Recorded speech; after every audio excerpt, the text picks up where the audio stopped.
Wall Street'in altın çocuğu Hollywood'un yapımcısı oldu. Dev şirketleri satın aldı ve sonunda Amerikan dolarına imzasını attı. Tam da şöyle bir fotoğraf karesiyle. Dünyayı yöneten güçler, komplo teorileri, mason aileler. Bir de küresel ekonomiyi perde arkasından yöneten finans devleri var. Goldman Sachs gibi. Görünürde sıradan bir yatırım bankası olabilir ama arkasında uluslararası finansın en güçlü aktörleri yer alıyor. Şimdi size anlatacağım isim de onlardan biri. Ancak hayatı sıradan bir başarı hikayesinden çok daha fazlası. Beyaz Saray'daki güçlü etkisi, lüks yaşam tarzı, eşi, Wall Street geçmişi ve Hollywood bağlantıları onu Amerika'da hem iş dünyası hem de siyasette dikkati çeken tartışmalı bir figür haline getirdi. Sonunda Beyaz Saray'da Hazine Bakanlığı koltuğuna oturdu. İsrail lobisine hizmet ediyor. 2 milyona yakın kullanıcısı olan ve Filistin'le ilgili paylaşımların en çok destek bulduğu TikTok'u ele geçirmek için bir yatırım ekibi bile kurdu. Hikayesi başarıları kadar hakkındaki tartışmalarla da dolu. Amerika'nın Wall Street dahisi Steven Mnuchin.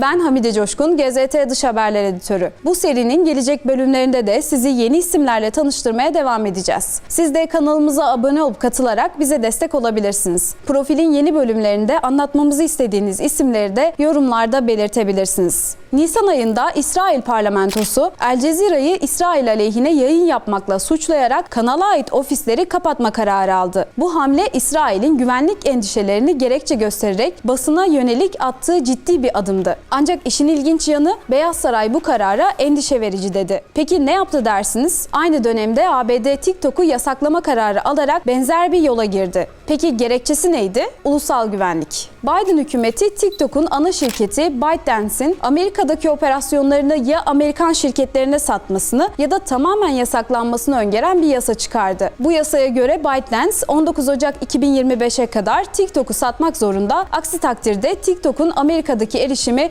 tamamen durdurulacak. Gerekçe ise Çin'e karşı ulusal güvenlik riski. This is not an attempt to ban TikTok. It's an attempt to make TikTok better. Tic-tac-toe. A winner. Dünya genelinde yaklaşık 1.6 milyar, Amerika'da ise yaklaşık 170 milyon kullanıcısı olan TikTok, Amerika ile Çin arasındaki rekabetin yeni parçası diyebiliriz. Tahmin etmesi zor değil, bu aslında açık bir sır da. Aynı zamanda TikTok'un sadece Çin değil, ABD-İsrail ilişkileri bağlamında da önemli bir unsur haline geldiğini görüyoruz. Amerikalı politikacı Mitt Romney de TikTok'un kapatılması ya da devredilmesi taleplerine olan büyük desteği platformdaki Filistin yanlısı içeriklerin yoğunluğuna bağlıyor. TikTok'ta Filistin konusundaki paylaşımların diğer platformlara göre çok daha fazla olmasının bu destek üzerinde etkili olduğu ifade ediliyor. İsrail'in Gazze'de gerçekleştirdiği suikastler ve uluslararası hukuku yok sayan eylemlerinin TikTok'ta özellikle gençler arasında geniş yankı uyandırdığını görüyoruz. Filistin'e dayanışma içeren etiketler oldukça yaygın ve düşünün bu içerikler milyonlarca kullanıcıya hızla ulaşabiliyor. Dolayısıyla tepkilerin bir şekilde susturulması gerekiyordu. Öyle ki Blinken da bunu kabul ediyor. Which is some wonder why there was such overwhelming support for us to shut down potentially TikTok or other entities of that nature. If you look at the postings on TikTok and the number of mentions of Palestinians relative to other social media sites, it's overwhelmingly so among TikTok. TikTok'un sahibi Çinli bir şirket, evet, ama Amerika ve İsrail lobisi için daha büyük bir tehdit Filistin destekçisi kullanıcıların paylaşımları ve içeriklerin sayısındaki artış. Bu paylaşımların eyaletlerde protestoların artışında da etkisi büyük. TikTok özellikle genç Amerikalılar arasında çok popüler. Öyle ki platformun kapatılmasını isteyen Başkan Biden bile seçimler yaklaşırken gençleri yakalamak için aktif olarak TikTok'u kullanıyor. Trump ise TikTok'u kurtarmak isteyenlere bana oy verin çağrısı yaparken platformun yasaklanması ya da Amerikan şirketlerine devri tartışmaları gündemdeydi. Amerika tüm bunları tartışa dursun. İsrail lobisi tepkilerin önüne geçmek için hem finans dünyasında hem de siyasette oldukça etkili olan bir ismi devreye soktu. Trump'ın eski Hazine Bakanı Steven Mnuchin'i. Mnuchin, TikTok'un Amerikan şirketleri tarafından devralınmasını sadece ulusal güvenlik açısından değil, büyük bir ekonomik fırsat olarak da görüyor. Hatta TikTok'u satın almak için bir yatırımcı grubu bile oluşturdu. Tabii asıl hedefi TikTok'un kontrolünün Amerika ve İsrail lobisinde olması. It's a great business and I'm going to put together a group to buy TikTok. You're trying to buy TikTok? I am, because it should be owned by a US U.S. businesses. There's no way that the Chinese would ever let a U.S. company own something like this in China. Bu süreçte Çin'e karşı uygulanan tüm bu baskılarda ve teknoloji devlerinin ABD'li şirketler tarafından satın alınması gerektiğine dair görüşler de Mnuchin'in etkisiyle şekillendi. Trump evet iktidarda değil ama iş dünyasındaki gücü ve teknoloji yatırımlarıyla Mnuchin bu süreçte hala en etkili aktör.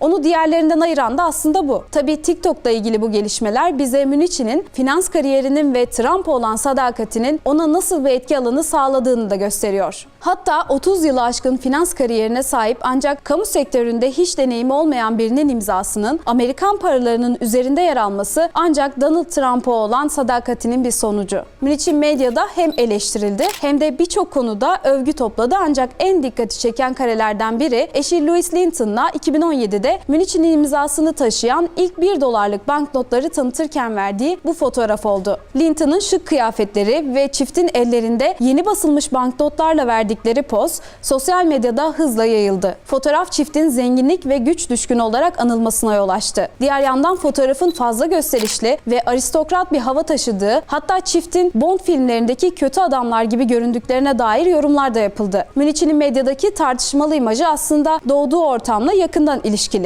Peki bu noktaya nasıl gelindi? İsterseniz biraz daha yakından bakalım. Aslında bakarsanız kariyerinde iyi bir noktaya ulaşan Steven, New York'ta varlıklı bir ailenin çocuğu olarak dünyaya geldi. Babası Koç lakaplı Robert Mnuchin, Goldman Sachs yatırım şirketinin ortağıydı. Eğitim hayatına Bronx'ta yer alan ve yıllık ücreti $50.000 bulan özel bir okulda başladı. Bu küçük ve seçkin okulda ona prestijli bir eğitim sağladı. Okulda belirli bir arkadaş grubuna katılmamıştı ama lüks kırmızı aracıyla okulun dikkati çeken isimlerindendi. 1981'de Yale Üniversitesi'ne girdi ve burada Yale'in en gizli ve güçlü topluluklarından biri olan Skull and Bones'a katıldı. Bu topluluğun önceki üyeleri arasında Amerika'nın başkanlarından William Taft ve Bush ailesi de vardı. Ayrıcalıklarla dolu bir hayat. Zengin bir çevrede büyümek Mnuchin'in kariyerinde önemli kapılar açtı. 1985'te mezun olduktan sonra Salomon Brothers'ta staj yaptı ve babası gibi yatırım bankası Goldman Sachs'ta çalışmaya başladı. Şirketin ortaklarından biri oldu. 17 yıl çalıştığı bankadan 2002'de ayrıldıktan sonra ise kendi yolunu çizmeye karar verdi ve 2006'da Hollywood'a yatırım yaparak George Soros'la birlikte DreamWorks'un film kütüphanesini satın aldı. Hollywood'da Avatar, Lego filmi ve Batman ve Superman gibi 42 filmi finanse ederek sinema dünyasında da dikkat çeken bir yer edindi. Hem finans hem de film sektöründeki bu hamleler Mnuchin'i çok yönlü ve etkili bir figür haline getirdi. The Hollywood Reporter editörü Kim Masters, Mnuchin'in Hollywood'u bir oyun alanı olarak gördüğünü söylüyor. Tek isteği daha fazla para kazanmak olan Steven, bu sırada başka finansal maceralara da atıldı. Tüm bunlar ona yat partileri, özel jet uçuşları ve Doğu Avrupalı oligarklarla toplantılar gibi avantajlar sundu. Üçüncü ve şu anki eşi Louis Linton'la da bir partide tanıştı. New York'un en zengin bölgelerinden birinde Manhattan'da Rockefeller gibi ünlü ailelerin yaşadığı Park Avenue'da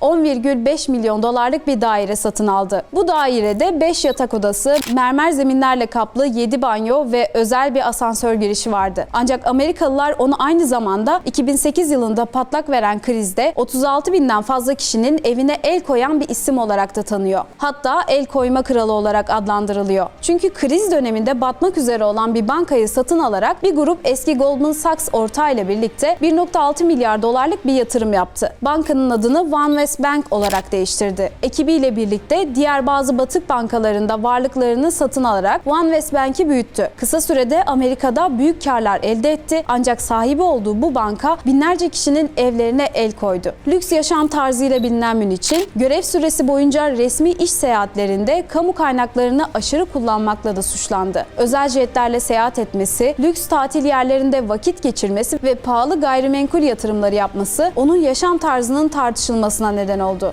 Hazine Bakanlığı döneminde yaptığı bazı pahalı seyahatlerde Amerikalıların gözünden kaçmadı. Özellikle eşi Louis Linton'la birlikte gerçekleştirdiği gösterişli seyahatler etik kuralların ihlali iddiasını gündeme getirdi. Ayrıca eşi Linton'ın sosyal medyadaki paylaşımları ve açıklamaları çok konuşuldu. Özellikle Instagram'da lüks yaşamını sergilediği paylaşımlar ve bunlara yönelik tepkilerine verdiği yanıtlarla. Tabii tüm bu harcamaları savunması Münici'nin eleştirilerin odağında kalmasına yol açtı. Burada Münici'nin motivasyonunu anlamak çok da zor değil aslında. Onun bir hayat felsefesi varsa mümkün olduğu kadar uzun süre, mümkün olduğu kadar çok para kazan olabilir. Bu Trump'ın düşünce yapısıyla da örtüşüyor aslında. Siyaset de aslında onun için bir takas meselesi. Bir adayın politik duruşu ister liberal ister muhafazakar olsun onun için fark etmiyor. Yıllar boyunca cumhuriyetçilere ve demokratlara on binlerce dolar bağışladı. Münici'nin Amerika'nın hatırı sayılır bağışçılarından. Hatırlayacaksınız diğer içeriklerimizde de Amerika'daki bağış sistemini detaylarıyla konuşmuştuk. Onun gibi bağışçılar aslında kazanan adayla erişim elde etmek için cumhuriyetçi veya demokrat fark etmeksizin her iki tarafa da bağış yapmaya çalışır. Bu bir sır değil. Daha önce başka örneklerini de ele aldık. Trump'a yakın olmak için J.D. Vance'i destekleyen isimleri hatırlayacaksınız. Bir şekilde seçim sistemine etki etmek amaçları. Bağışta bulunduğu isimler arasında 2012 Cumhuriyetçi Başkan adayı ve şu an senatör olan Mitt Romney, eski meclis başkanı Paul Ryan, demokratlardan Barack Obama ve Hillary Clinton da yer alıyor. Ayrıca cumhuriyetçilerin en büyük hedefi olan George Soros için de çalıştı. Finans dünyasından Hollywood'a, oradan da siyasete. Özellikle kendi kişisel çıkarlarını desteklemek için ne yapması gerekiyorsa onu yapıyor. Peki ne oldu da Trump için çalışmaya başladı derseniz, sadakat ve doğru zamanda doğru yerde olmak diyebiliriz belki de. Trump için o çekici bir isimdi çünkü para toplamakta gerçekten çok iyiydi. Aslında 2016'da Donald Trump'ın başkanlık kampanyasına dahil olana kadar siyasette aktif değildi. Siyasete girişi ise şans eseri gerçekleşti. 2016'da bir Cumhuriyetçi Parti Zafer Partisi'nde Donald Trump'la tanıştı ve sonrasında başkanlık kampanyasında kilit bir rol üstlendi. İlk başta kısa vadeli bir yatırım olarak gördüğü bu görev, Trump'ın başkan seçilmesiyle onu Amerika'nın en güçlü ekonomi pozisyonlarından birine taşıdı.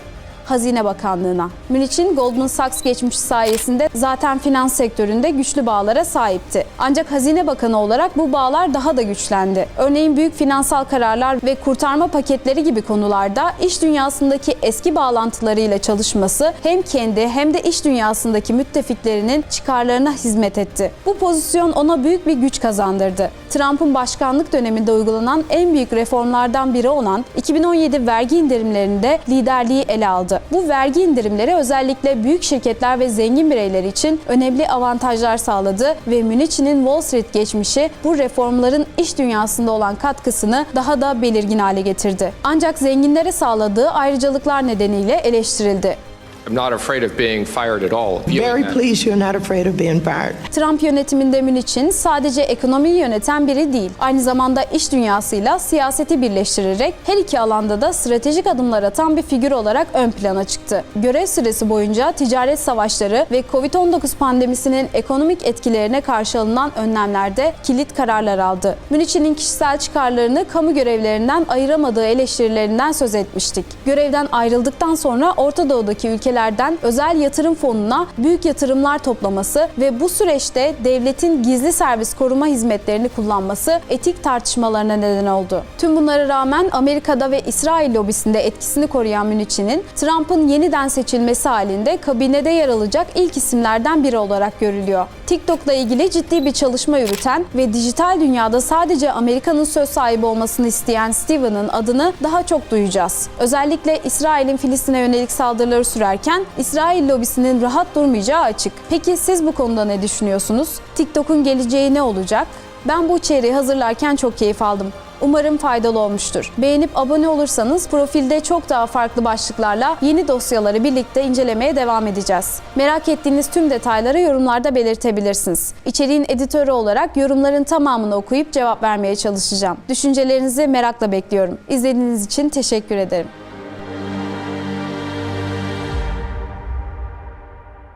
Wall Street'in altın çocuğu Hollywood'un yapımcısı oldu. Dev şirketleri satın aldı ve sonunda Amerikan dolarına imzasını attı. Tam da şöyle bir fotoğraf karesiyle.